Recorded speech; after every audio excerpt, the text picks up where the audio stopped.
What up, folks? Hopefully it's not too loud from the nature, from the cars, whatever. But we finna get into that real in-depth live action Avatar. I might be taking some drinks, I might be taking some bites. I'm trying to eat more breakfast in the mornings, so disregard, or not disregard, but with your big ass.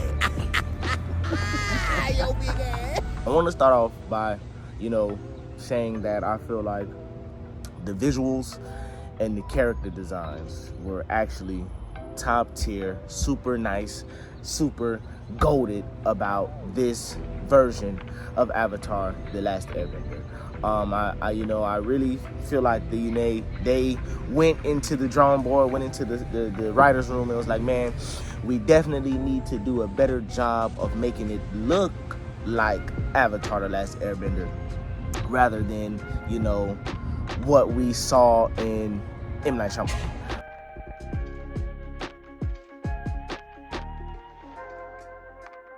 So shout out to, the visual team, the design team, because it looked like I was watching Avatar: The Last Airbender. And continuing on though, the production, like I said in my last video, the actors, actresses, I feel like they did a awesome job of putting, the characters' personalities on the screen, despite the script that was hit or miss. And I say that the script was hit or miss because you can tell, that there were direct lines that they took from the cartoon to put into the live action. Some were out of place or some didn't necessarily make sense, but still the fact that we can hear those lines and, we can associate those characters and their facial expressions with their animated counterparts, to me, made, the live action still a very good presentation, whatever. Let's just get into the content of the show at this point. All right, so starting at the beginning, they showed us what was going down, what happened with the Airbenders. Unfortunately, the Airbenders took that L. But, these showrunners did a very good job of showing us the power that, the Airbenders possessed. And what I mean by that is, or I don't know about y'all, but at least me and what I see from the rest of the Avatar fandom, it's always been a lot of speculation about, how strong airbending really is. You got characters later on in the timeline like Zahir, who use airbending in a violent way. We're not necessarily used to seeing that, but the first dude that pulled up, or the first dude that defended against the firebenders that pulled up, like, he took out 12 dudes by himself. Obviously, I don't know if it was 12 exactly, but he took out a battalion by himself. They showed the lady making the tornado and destroying the firebenders. Unfortunately, like Fire Lord Sozin said, if it had been another night, the Airbenders would have won. I like that, the showrunners were able to acknowledge how strong airbending truly can be, and the decision to invade the air temple on the Comet was a strategic move by the Fire Nation, to eradicate what they perceive to be their next threat. We all know what happened, but we didn't necessarily need to see that to start off the show. I feel like if they could have showed that flashback in a different way, they had Monk Gyatso in the spirit world, which I'll get into later, but if Gyatso could have gave Aang that flashback a little bit later, maybe it would have been a different, feeling that it produced in me. Because I'm watching it, I'm like, man, I'm a little bit confused what's going on. And then I see the firebenders pull up and I'm like, dang, all right, bet they really showing me this. So I feel like the placement of that scene could have been a little bit different to the grand scheme of their show. All right. Oh, I also want to make a comment about, I was talking about this with my dad. I do feel like, the way that Aang found out that he was the Avatar in the Netflix live action changes the story a little bit. And we all know that, in the cartoon, he found out that he was the Avatar by sneaking into the meeting, and, he was like, bro, I'm the Avatar, like XYZ ABC. I feel like, Gyatso coming to him and they having this emotional conversation underneath the statue of Yang Chen about being the Avatar, XYZ ABC. I feel like because of the relationship that Monk Gyatso and Aang had, if Gyatso came to Aang like that, there would have been no need for Aang to run away, which unfortunately would have led to Aang's dying. So that is something that I feel like, one of those little nuances that, should have drastically changed the outcome of the story. But it you know what I'm saying? I just feel like them presenting it that way, knowing and understanding these characters, it would have been a different outcome if that's how it went down originally. I'm not saying that Netflix did bad. I'm not saying that, the live action is trash. Because like I said in the last video, I actually enjoyed it. But I do feel like changing that particular part of how Aang, started his journey as the Avatar does make it a little bit less believable for him to have run away into the storm and, getting frozen in the iceberg. So I did want to, make that comment. Let's get to, the Southern Water Tribe.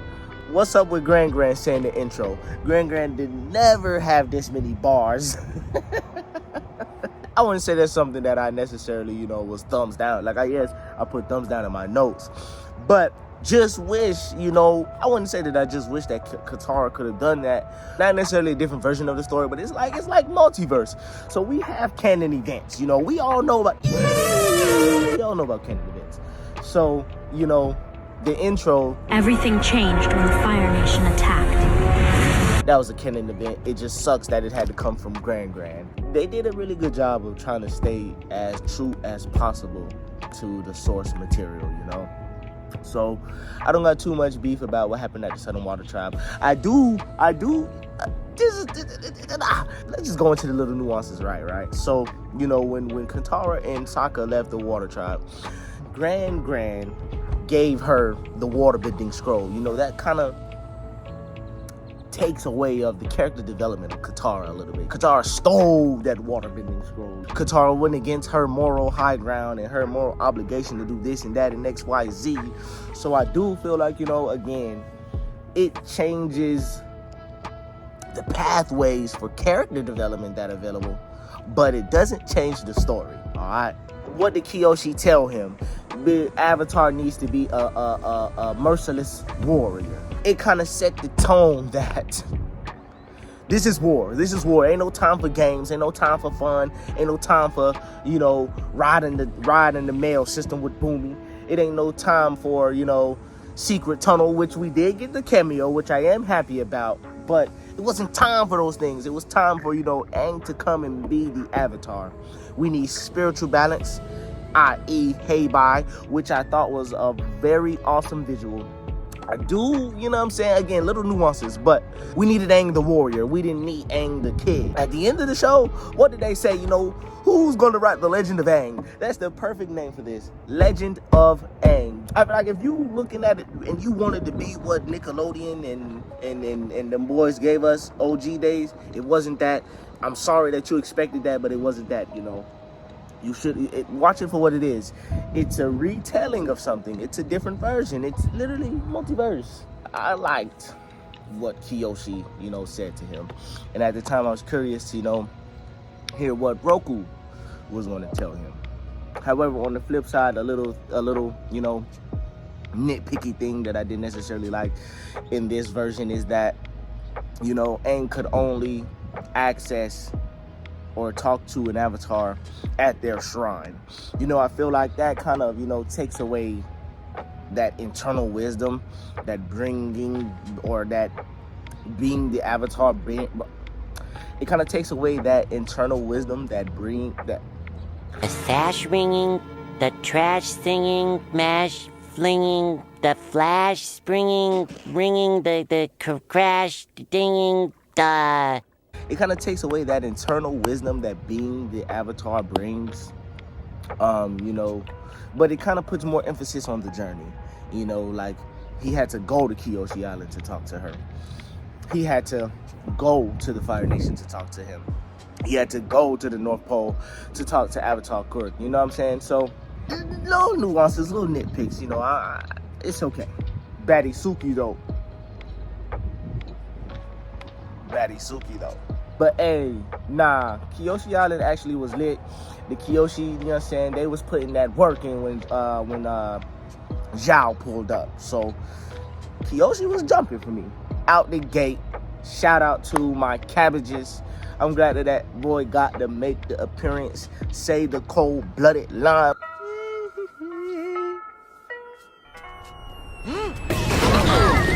My cabbages! It was cool to hear that. However, let's break it down. I didn't necessarily like, that they combined, you know, the story of the mechanic, Omashu, Jet, and Secret Tunnel, or you know, Lover's Cave. I didn't like that all four of those were kind of intertwined together, right? Because, you know, for example, Aang seeing the mechanic doing what he was doing to the Northern Air Temple, that hurt him. That hurt him, you know, spiritually, culturally. So, you know, little things like that, you know, kind of take away from, like I said, those pathways of character development that we were already familiar with. But it doesn't necessarily change the story. It still ended up where it needed to end up. Jet was the same. You know, the placement, putting Jet in Omashu kind of felt a little bit weird. But Jet was the same, you know. Omashu was the same. I'm glad. I literally wrote this. And you know what I'm saying? I was mad at first that they showed Katara and Sokka riding in the mail system, but then they did give us Aang and Bumi riding in the mail system. However, you know, the trials that Bumi put Aang through didn't have the same feel in the live action. I will agree with that, you know. It was a lot of cool cameos in that little arc, you know. Like they had the statues of Flopsy in Bumi's palace. You know, they let them boys sing Secret Tunnel, which I wasn't sure if they were gonna do, but they let them boys sing Secret Tunnel. Secret tunnel, secret tunnel, through the mountains, secret, secret, secret, secret tunnel. Yeah. And I now noticed that I haven't necessarily talked about Zuko.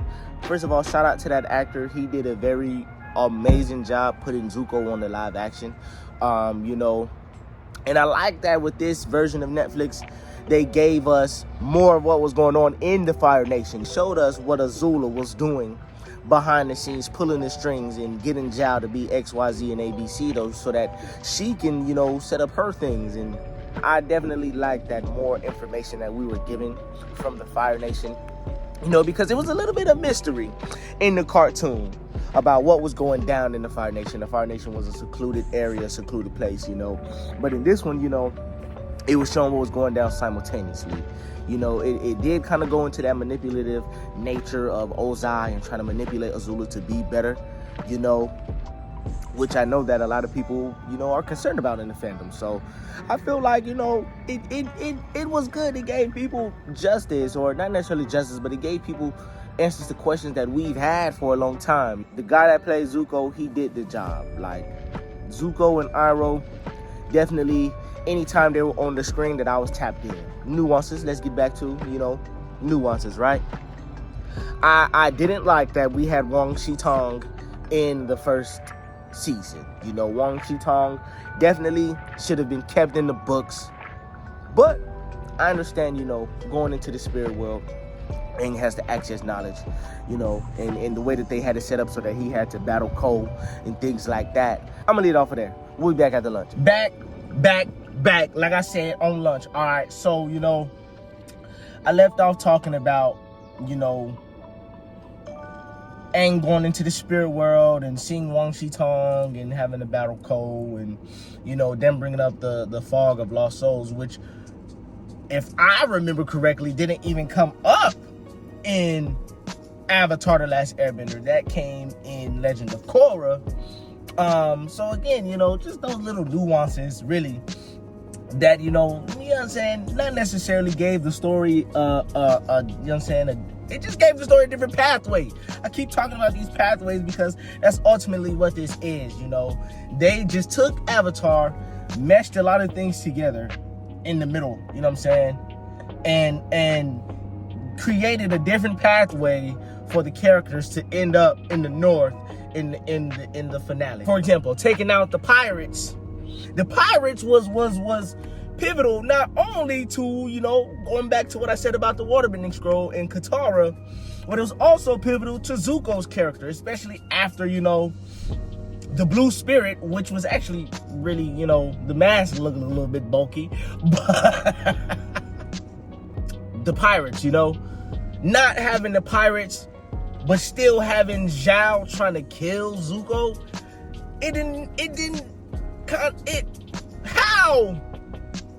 they showed us how Zhao knew that the blue spirit was Zuko when they showed his connection to Azula and how she was like, you know, XYZ pulling the strings behind the scene.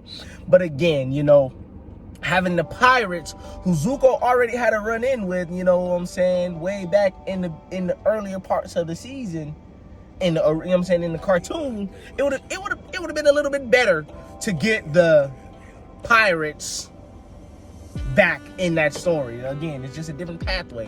I'm not saying that what they did was bad, it's just a different pathway. Like I said earlier, canon event. I don't know, man, like, you know, when we get to the north, first of all, I did see somebody bring this up, and I agree. Aang not waterbending the whole season was pretty dumb. That's probably one of my biggest, you know, things about season 1 of Netflix live action.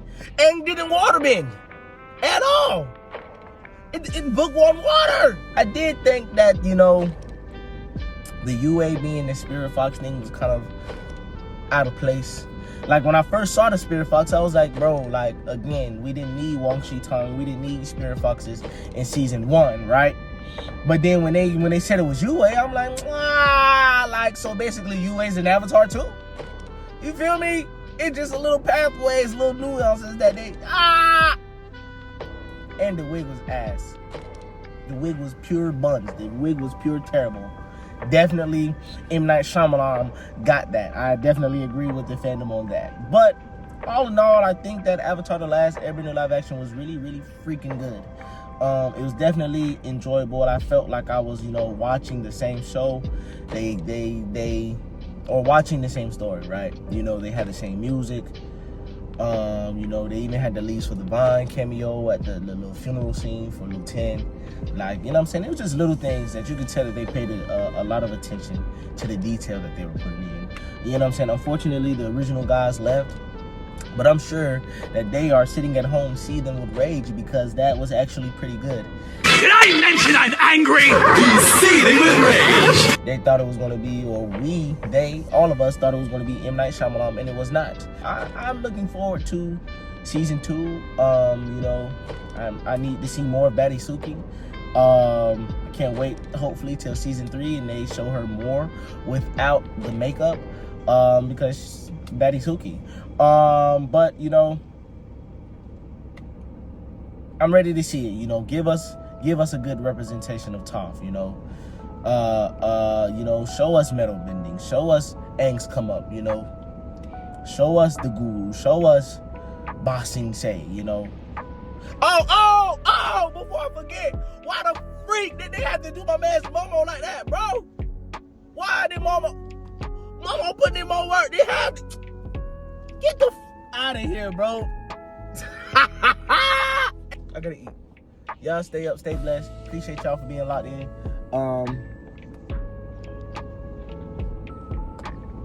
It's up, GS Jack, Kujido MA, loading, like I said. Please stay tuned. Probably gonna get an Invincible video coming out because we gotta get ready for part 2.